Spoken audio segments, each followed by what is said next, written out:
my exemption certificate for my medications has expired. It expired in February, and since then I've been having trouble trying to get it renewed. Right. I don't know if are you aware of any of have you any of this? Have you seen any of this on my notes?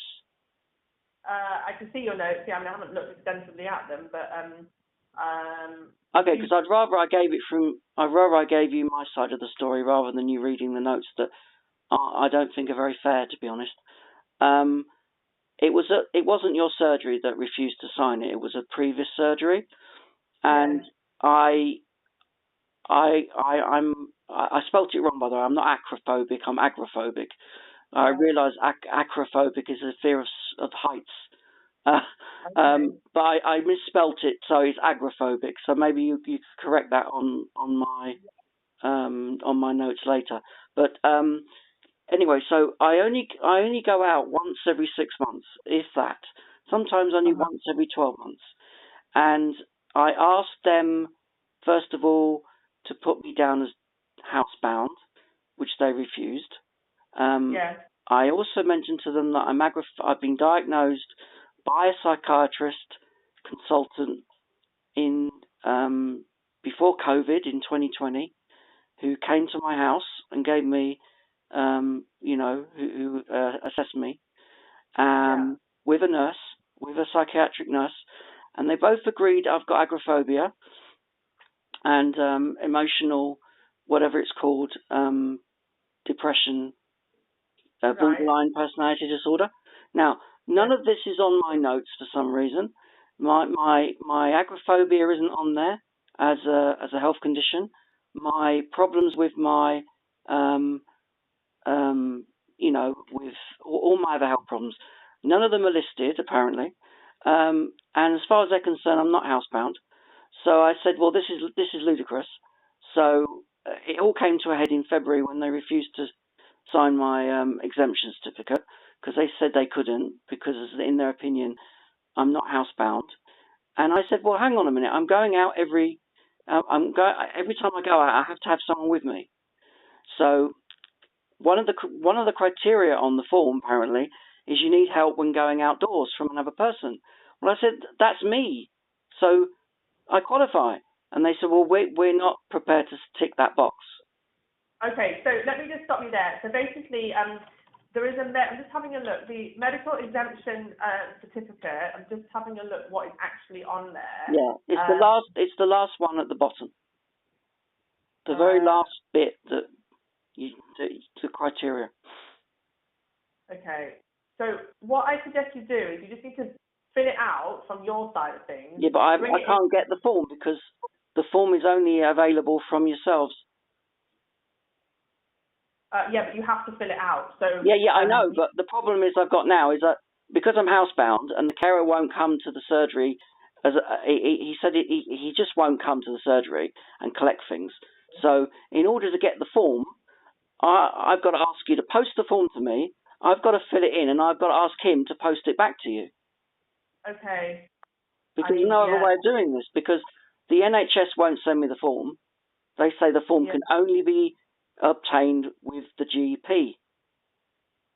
Okay, so I'm just having a look at the. I don't think you're going to be able to get it because. Oh, hold on. So you haven't got the second to last. The continued physical disability, which means you cannot go out without the help of another person. That's what you're asking. Yeah, that's me, and I explained to them in writing that I'm on PIP and I'm also on ESA, and they said to me those benefits don't reflect NHS procedures. And I said, what are you talking about? I said, this is all crazy. And it's just, it's affected my health. This tiny little thing of getting a form filled in has really, my health is almost ground rock bottom now because of this ridiculous argument I've been having since February. Actually, the argument's been going on since December, because it was December I tried to get them, because I didn't want there to be a break in my exemption. So since then I've had 2 fines of £150. So I've got a £300 fine, which I'm not going to pay that. And debt collectors are going to be knocking and sending letters, but I'm just not going to pay it. And the NHS said, if you keep doing this, we'll take you to court. And I said, well, if you do it, that's fine. I'll go to prison, because I'm not budging on this. I am entitled to that exemption. I've had it before. I've been ill for the last 25 years. I need someone to take me out when I go out. So that's the end of the matter as far as I'm concerned. So I'm asking you if you can sign that form. Otherwise, I don't know what I'm going to do. Yeah. So the problem with the form is it's a physical. So you have a mental disability. Yes, but I also have a physical disability because I'm on tablets for my leg cramps, and I've also got a bad back. I've got a bad back. I've been diagnosed with a problem with my neck, shoulders, and upper back, and my left arm, which means that if I get the spasms in my back, I can't hold anything in my left hand. So I have a physical disability as well, but that's not on the computer either. And yet I've been diagnosed. That was only a few years ago I got diagnosed with that back problem.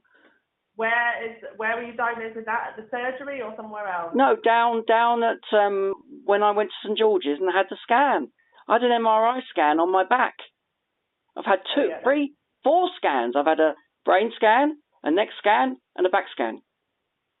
I've got all this should be on my notes, but for some reason, when you look at the NHS app, it says health conditions 0.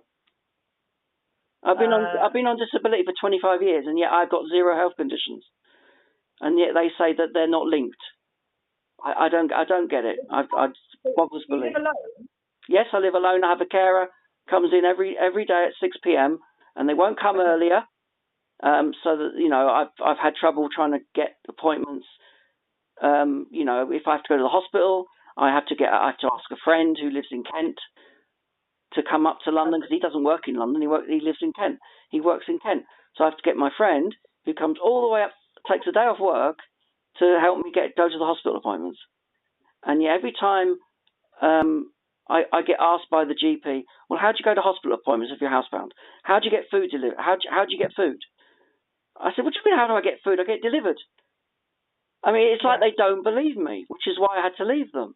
So I don't want to have the same problem here. I just want to. I'm living in pain. I've got problems with my ear.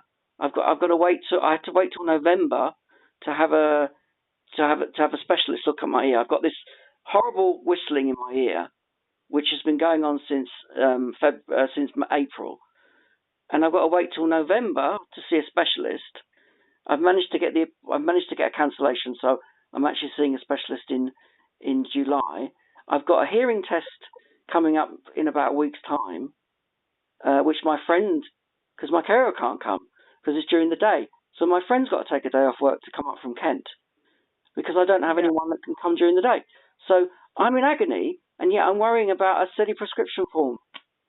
Yeah, okay. So I've just had a look at the hospital list. I can see you had an MRI scan in 2021 around your neck. Okay, that's fine. And shoulder, and it picked up a C5 problem, and they offered me an operation. And I said, will the operation solve the problem? And they said, no guarantees, and it might cause complications. So that's why you bunged me, not you, but that's why the doctors have bunged me on those very high antidepressants, which are supposed to help with pain. Yeah. Okay. Yeah, that's why I'm on a very high dose of antidepressants for pain. That doesn't make sense to me either, but there you go. You're the doctors, you know best, but it does help. I mean, it does help the pain. It doesn't stop the pain, of course, but it helps. Okay. So what would you like us to do? Do you want us to post you the form? Yeah, if you post me the form, can I fill it in and then post it back to you? Yes, basically. Right. Okay. And then